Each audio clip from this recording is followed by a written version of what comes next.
Hola alumnos, ¿cómo están? Buenas noches. Acá estamos desde nuestra asfixiada ciudad de Santiago. Volví hace poco de la oficina y entré a la plataforma a ver su respuesta al tema que les había planteado. Y bueno, yo creo que es conveniente hacer algunas precisiones.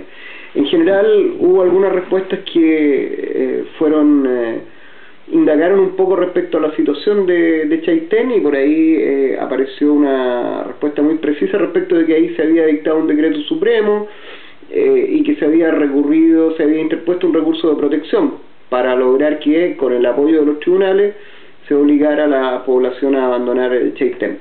Bueno, pero la pregunta que yo les hice en el video decía relación con una pregunta inicial que había hecho Vanessa, y que era, en este caso, ella preguntaba, ¿en este caso se ocupó un decreto ley o un decreto con fuerza de ley? Bueno, yo les repetí esa pregunta, se las planteé así en el video, y la verdad es que nadie me dio la respuesta que yo habría esperado. Y esa respuesta no tenían que inventarla, no tenían que sacarla tampoco del caso específico, sino que yo les pediría que revisaran el texto base. Ahí está la respuesta. Si hubieran leído con detención el texto base, se habrían dado cuenta de que era imposible que se hubiese dictado un decreto ley. ¿Por qué? Porque, como bien dice este texto, los decretos leyes solamente es una forma de legislar que se ocupa durante las dictaduras, y este gobierno podrá tener muchos problemas, a muchos podrá no gustarle, pero nadie puede decir que es una dictadura. Vivimos afortunadamente en un sistema democrático. Fue un gran logro recuperar la democracia en nuestro país, y por lo tanto dista bastante de lo que se concibe como una dictadura. Yo les pido entonces que de ahora en adelante el ejercicio fundamental que hagamos al responder a las preguntas que yo les haga específicas, o sobre todo al responder a las guías de autoevaluación, sea habiendo leído con mucho detenimiento el texto base. Piensen ustedes que no eran muchas páginas las que había que leer en esta primera oportunidad, pero son páginas que hay que leer con detención. Se trata de que ustedes aprendan un lenguaje nuevo, conceptos nuevos, que cuando salgan de este curso ya puedan distinguir con claridad qué es un decreto con fuerza de ley, qué es un decreto ley, qué es una ley orgánica constitucional. Está todo explicado en el texto base, en estas primeras páginas que tenían ustedes que leer. Y ahí es donde nosotros vamos a ir aprendiendo. Cuando salgan de este curso debiesen manejar ese lenguaje y esos conceptos con precisión, de manera de que, entre otras cosas, van a poder desempeñar mucho mejor su trabajo, y también van a poder darse más cuenta de lo que pasa en el país.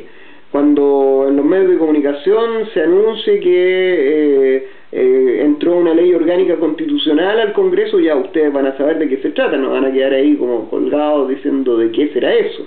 Bueno, de eso se trata esta primera parte del curso, de aprender muy bien ese lenguaje básico respecto a las normas jurídicas. Yo les decía que había, y en el texto base lo decimos, hay una pirámide de las normas jurídicas. Es bien importante tener clara esta pirámide, ¿no es cierto? Una figura triangular. En la cúspide de esa pirámide está la Constitución.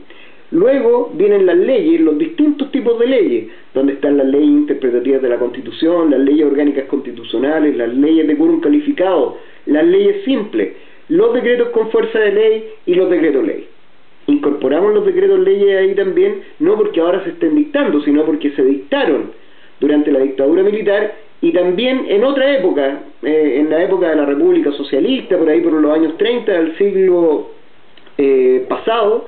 Y esos decretos leyes han seguido existiendo. En algunos casos se han derogado específicamente, pero cuando no se derogan, ambos regímenes democráticos, posteriores a estos periodos de normalidad, de regímenes de facto, les han reconocido valor, sin perjuicio de que puedan derogarlo caso a caso. Entonces hay decretos leyes de la época de Pinochet que siguen existiendo y que se siguen aplicando, y que van a seguir existiendo mientras el Congreso no decida derogarlo, y los va a derogar cuando crea que no son convenientes para el país.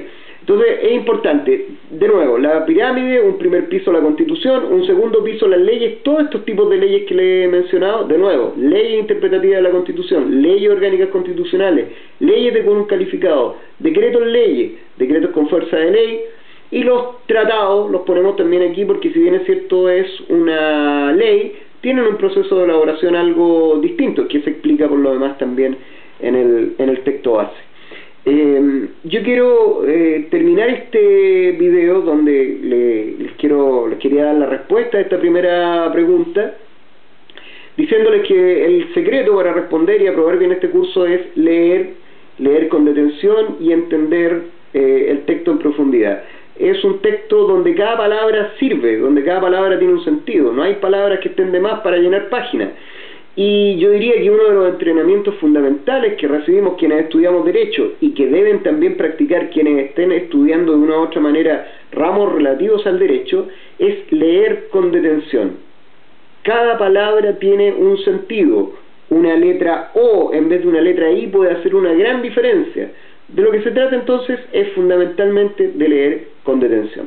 Yo quiero terminar este video planteándoles un tema que es bastante relevante y que tenía relación con lo que aquí habíamos visto con el caso de Chaitén. Muchos respondieron que en este caso, por tratarse de una situación de emergencia, la presidenta podía hacer cosas así que no estuviesen como tan regladas. Ese es un profundo error, entendible al comienzo de un curso de este tipo, pero que al final de un curso así no se podría cometer. ¿Por qué?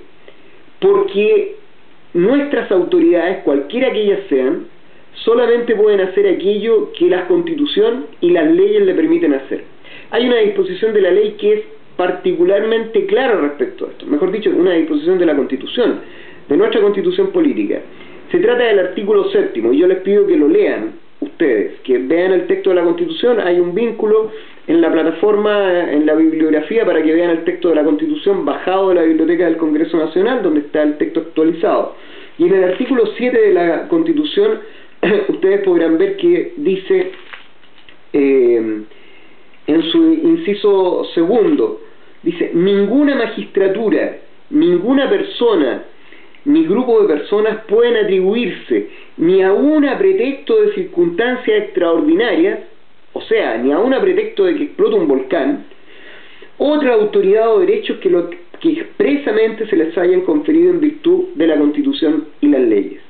O sea, no hay circunstancia extraordinaria ninguna que autorice a alguna autoridad, cualquiera que ésta sea, a hacer algo más allá de lo que la Constitución o las leyes le permiten hacer. Ustedes dirán, bueno, pero ¿y qué pasa con casos así como de catástrofe o de una guerra? ¿Sigue toda la regulación como existe? Bueno, en esos casos la Constitución prevé circunstancias como esas y para ello crea los estados de excepción constitucional. Los estados de excepción constitucional donde en algunos casos previa aprobación del Congreso Nacional el presidente tiene facultades extraordinarias, pero esas facultades extraordinarias también para esos casos específicos están regladas por la Constitución y ni aún en esos casos más extraordinarios el presidente de la República puede hacer otra cosa, de nuevo, que lo que la Constitución y las leyes le permiten hacer. En ese caso a través de estos estados de excepción constitucional, pero que también están reglados. Nunca una autoridad puede hacer algo que la Constitución no le autoriza hacer. Eso yo creo que es central que lo entendamos, y entendiendo eso vamos a poder enfrentar cualquier situación donde aparezca alguna autoridad, y lo primero es pensar, bueno, ¿tendrá o no tendrá atribuciones para hacer lo que está haciendo?